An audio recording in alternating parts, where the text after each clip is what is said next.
안녕하세요. 월간조선 정혜연입니다. 안녕하십니까. 월간조선 최우석 기자입니다. 코로나 사태로 인해 친문 인사들의 발언이 연일 문제가 되고 있습니다. TK 봉쇄 발언을 한 홍익표 전 더불어민주당 수석 대변인이죠. 이 사람은 원래 이 발언으로 인해서 경질이 됐고요. 코로나 사태를 갑자기 신천지로 물타기 하는 공지영 작가, 물론 공지영 작가는 문재인 정부 인물은 아니지만 조국 사태 때도 그렇고 조국 전 장관을 응원하는 등 친문 인사라고 볼 수 있습니다. 그런데도 이 발언보다도 더 심한 발언을 한 사람이 있습니다. 발언으로 아주 돋보이는 분인데 바로 박능후 보건복지부 장관입니다. 그 사람이 그 박 장관이 어떤 발언을 했는지 정혜연 기자를 모시고 이야기를 들어보도록 하겠습니다. 이 박능후 장관 거의 발언을 네. 이거 굉장히 이렇게 좀 심한데요. 네. 지난 2월 26일이었죠. 네. 이제 코로나19 무한 폐렴 이 네. 사건에 대해서 국회에서 법제사법위원회가 열렸습니다. 네. 전체 회의가 열렸는데 정가윤 미래통합당 그렇죠. 의원이 네. 이제 질의를 했어요. 네. 왜 우한 코로나 유입을 막기 위한 중국인 입국 조치를 하지 그렇죠. 않았느냐. 중요한 얘기죠. 예. 박 장관이 이렇게 얘기를 했습니다. 중국에서 온 한국인이 최대 원인. 네. 그러니까 이번 코로나 사태의 가장 큰 원인이 중국에서 온 한국인. 네, 우리나라 국민한테 책임을 떠넘기는 거죠. 무려 이 말을 3번 했습니다. 3번이나 했습니까? 네. 너무나도 강조하고 싶었던 모양이네요. 네, 그렇죠. 근데 이 소리로 난리가 나지 않았습니까? 정말 난리가 났습니다. 네. 그러면은 지금 이 코로나 사태에 지금 우리가 지금 옮기고. 네, 그러니까요. 만들고 지금 그런 겁니까, 지금? 사실 이제 중국에서 온 한국인 때문에 번졌을 수도 있는데 네. 중국에서 온 한국인을 그러면 어떻게 조사를 했어야죠. 검사를 하거나. 우한에서 그렇게 폐렴이 한다고 하는데 그때는 아무 말도 안 하고 대통령께서는 마음 푹 놓고 경제활동을 하라고 해서 네. 마음 푹 놓고 들어왔는데 네. 그럼 그 한국인이 잘못이란 겁니까? 그 우리나라 국민인데 그러면 이거 어떻게 해야 됩니까? 그러니까요. 도대체 그러면 네. 한국인 잘못이다 라고 네. 주장한 네. 박능후 장관은 어떤 사람입니까? 이분 교수 출신이시고요. 네. 이제 초대 장관입니다. 네. 지금 문재인 정부 초대 장관이고 길게 하고 있네요. 네, 굉장히 길게 하고 계십니다. 네. 1956년생으로 네. 이제 서울대 이제 경제학과 졸업하고 정치학으로 석사하시고 그다음에 이제 이분은 굉장히 특이한 이력이 네. 부친이 초등학교 선생님이었는데 네. 바로 노무현 전 대통령의 은사였습니다. 여기는 무슨 노무현 대통령이랑 연결이 네. 되면 다 잘 나가네요. 그렇죠. 예. 그래서 이제 학교에서 이제 석사를 받고 국책연구소인 한국보건사회연구소에서 이제 연구원으로 활동을 했습니다. 네. 재직을 하다가 유학을 가서 1998년에 UC 버클리에서 사회복지학 박사 학위를 취득했습니다. 네. 그 이후에 이제 2004년인가요? 5년?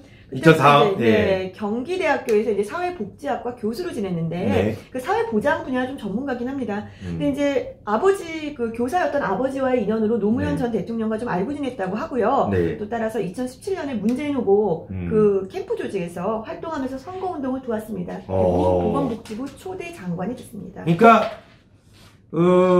한국보건사회연구원으로 일했다는 이력보다 네.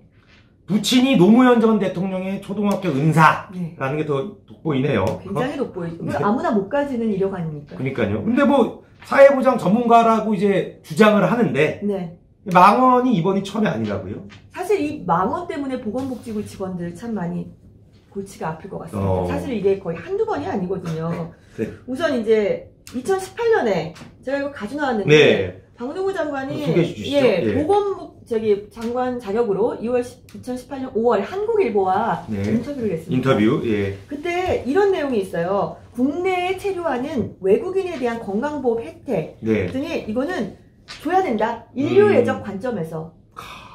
그 인류의 보건복지부 장관이에요. 네. 대한민국 장관이 아니죠. 그러니까 예를 들어서 어디 이제 조선일보나 이런 보도들을 보면 이 중국 사람들이 우리나라의 보건 혜택을 엄청 많이 본다는 거 아닙니까? 그럼요. 그래서 근데 그 보건 혜택은 우리 국민들의 세금으로 해서 나가는 거 아닙니까? 예. 우리 국민 보호를 위해서 하는 건데. 세계적인 보건복지부 장관이네요. 네네, 그렇죠. 우리의 보건복지부 장관이 아니라 관점에서 봐야 된다. 자, 게임 중독에 대해서도 또 얘기를 했어요. 게임 중독이 그 WHO에서 게임 중독을 질병으로 봐야 하느냐 그런 게 논란이 된 적이 있었습니다. 네, 맞습니다. 이때 또 이분 안 빠지시죠. 게임 중독을 질병으로 분류해야 한다. 무조건. 네. 그 얘기를 했고요. 자, 그 다음에 이제 보건복지부인데 경제 분야에도 또 아주 밝으신 분입니다. 그 한진칼 경영권 네. 문제가 있었습니다. 그렇죠. 왜냐하면 네. 한진칼에 대해서는 이제 국민연금, 네, 국민연금이 그렇죠. 이제 주식을 가지고 있고요. 네. 국민연금 같은 경우는 또 이제 그 국민연금 정책을 결정하는 최고 의사 결정 기구. 네. 이게 이제 국민연금 기금 운용위원회입니다. 네. 여기 위원장이 그렇죠. 보건복지 장관. 예. 그래서 당시 또 2019년 2월에 네. 이렇게 콕 집어서 얘기합니다. 한진칼에 대해서 네. 제한적인 경영 참여 주주권 행사를 의결했다. 주주권을 행사하겠다? 네, 뭐 그렇죠. 이거 아닙니까? 왜냐하면 예. 국민연금은 중요하고 명백한 위법 활동으로 국민의 소중한 자산에 심각한 손해를 끼치는 경우에는 수탁자로서 주주 가치 제고와 국민의 이익을 위해서 네. 적극적인 행사를 할 수 있다. 네. 사실 엄밀히 따지면은 물론 국민연금이 주주인 건 맞지만 네. 사상 유례가 없는 일이고요. 그렇죠. 특정 네. 기업을 네. 특정 기업을 콕 찍어서 네. 내가 너를 못하도록 박탈을 시키겠다 대표이사 자리에서 네. 굉장히 드문 경우죠. 사상 초유의 일입니다. 그러니까 사실 이게 자꾸 전 정부 얘기해서 죄송합니다만 박근혜 정부 때 이 국민연금의 최고 이 주주죠. 이게 정부가 그 보건복지부 장관이 뭐 잘못했다고 그래서 이제 감옥에 가고 그랬단 말입니다. 네. 그러니까 이제 함부로 네. 주주권을 행사하기엔 이제 문제가 있는데 정혜영 기자 말처럼 이거는 한진칼은 이제 그냥 기업 아닙니까? 기업. 아마 이 기업의 주총에서 아마 회장을 해임하는 뭐 그거 할 때 했던 맞습니다. 모양이죠. 네. 예, 예.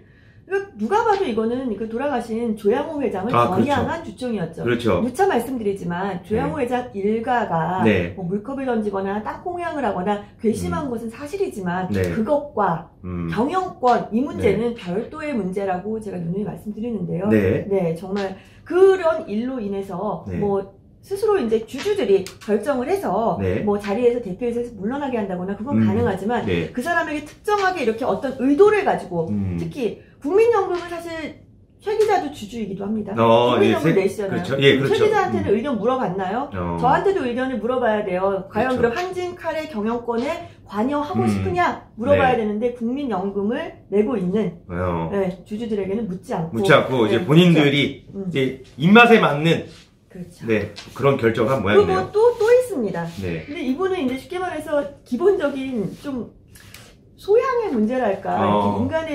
인간에는 굉장히 아주 추천하신데, 또 이런 일이 있었어요. 2019년 작년이죠. 12월 2일에 성남 소재의 어린이집에서 성폭력 의혹이 일었습니다. 성폭력 의혹? 네.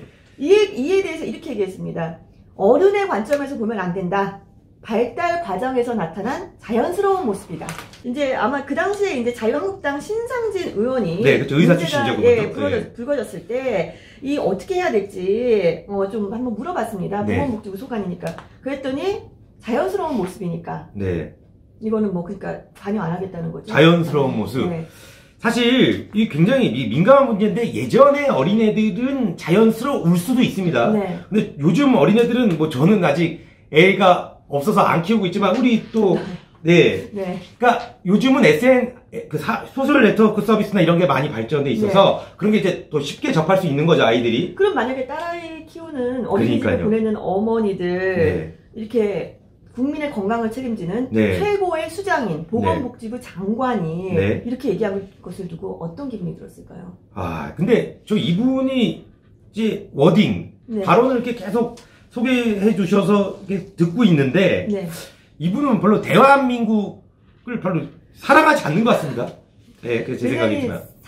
이거는 기본적인 상식의 문제인데 중국에서 온 한국인이 이번 코로나 사태의 원인이라고 하고 그 다음에 국내에 체류하는 외국인의 건강보험은 우리가 그냥 인류에 우리 UN 같은 차원에서 다 우리 세금으로 다 해줘야 하고 그 다음에 개별 기업에 대해서는 좀 기분 나쁘면 강력한 내가 가진 권한이 있잖아요. 내가 위원장이니까 국민연금 기금운용위원회 그러니까 내 힘 쓰고 그 다음에 또 이제 어린이집에서 일어난 그런 성 관련된 일에 대해서는 난 잘 모르겠고 빠지고 싶고 거기에 또 더 있습니다, 하나. 또 이국정 그 센터장이죠. 올해죠. 올해 1월에. 아무래도 이제 그 아주대병원에서 고위층하고 이제 이국종 교수 이제 굉장히 영웅이죠. 영웅이죠. 뭐 아덴만의 네. 여명, 거기 선장 석혜균 선장도 네, 살리시고. 그렇죠. 네. 근데 이제 아무래도 이제 아주대병원 고위층하고 좀 갈등이 있었던 모양입니다. 그렇죠. 유명한 네. 얘기죠. 예. 그러다 보니까 이제 갈등이 있었는데 이제 여기도 저기 병원이니까 네. 아주대병원 큰 병원이잖아요. 네. 또 이 문제에 대해서 이제 박능구 장관에게 물었습니다. 그랬더니 이렇게 표현했습니다. 네. 세상을 다 구하고 싶은 의사 대 네. 영웅 뒷바라지에 지친 병원이 네. 현 상황을 적절하게 표현하는 것 같다. 아주 근데 이제 사실 아다르고 어다르고 네. 라고 하지 않습니까? 네. 이 워딩이 잘못된 건 아닙니다. 근데 현 상황을 설명하는 적절한 표현은 아닌 것 같습니다. 장관이라는 자리에 앉아서 네, 사실 네. 우리가 이렇게 그냥 사석에서 네. 뭐 이렇게 우스갯소리라는 것도 좀 적절치는 않지만 네. 사석에서 할 수 있는 일이지. 네. 장관 아마 안 잘릴 거라고 생각하시는 모양이에요. 네, 어떤 그러니까요. 발언을 해도 어떤 구설에 올라도 나는 네. 굳건하다. 왜냐하면 나는 뭐 친문 이전의 친노이고 거의 뭐 본인이 핵심 인사라고 생각하시는 모양이에요. 문재인 대통령이 가장 존경하고 친하다고 생각한 노무현 대통령을 가리켰던 은사의 아들이니 네. 뭐 마음대로 이런 발언 정도야 뭐가 문제가 있겠습니까? 예. 그런데 이런 발언으로 인해서 가슴에 피멍이 드는 것은 국민들이고 그렇죠. 특히 장관이란 자리주 보건복지부 장관입니다. 그러니까 보면 사실 이국정 교수가 세상을 다 구하고 싶다고 하지도 않았고 그런 움직임 하지 않았습니다. 근데 본인한테 연락이 온 그렇죠. 그런 중병 환자들을 이제 고쳐주고 살려주고 싶다고 한 거고, 그리고 영웅 뒷바라지, 이국정 교수는 영웅이라고 생각도 하지 않고요. 그리고 병원에서 그 교수를 지원하는 건 당연한 겁니다. 그 같은 병원 교수인데 그걸 뭐 뒷바라지라고 표현하면 어떡합니까? 지원 정도라고 또 해야 될 것 같고, 어찌됐든 적절한 표현은 아닌 것 같다. 그런데 이분은 항상 어떤 사안에 대해서는 그닥 적절하지 않은 표현을 해왔다. 그런데 다 나서야 된다. 네. 한마디씩은 꼭 해야지 직성이 풀리시는 모양입니다. 이제 우리 그러면 정 기자께서 대한민국 헌법 제 69조에 규정된 거를 한번 말씀 주시고 이 시간 마무리 짓죠. 대통령 취임 선서를 한번 봤습니다. 물론 대통령 취임 선서지만 이거는 이제 대통령을 보좌하는 다들 이제 특히 이제 장관이라 그러면 우리나라에 장관 자리 몇 개 있지도 않잖아요. 그렇죠. 당연히 이것을 따라야 한다고 생각합니다. 네. 취임 선서 이렇게 되어 있습니다. 나는 헌법을 준수하고 국가를 보위하며 조국의 평화적 통일과 국민의 자유와 복리의 증진 및 민족 문화의 창달에 노력해 대통령의 직책을 성실히 수행한다. 과연 이 정부는 그리고 이 정부 인사들, 문재인 대통령과 또 최측근 인사들 과연 이에 걸맞는 지금 행동을 하고 있는 건지, 이 선서에 부합하는 일을 하고 있는지 한번 묻고 싶습니다. 이거에 대한 답은 이제 곧 있을 이제 총선에서 결과가 나오지 않겠습니까? 네. 아주 좋은 말씀 정혜영 기자 모시고 잘 들어봤습니다. 오늘 이 시간은 여기서 마치도록 하겠습니다. 예, 고맙습니다.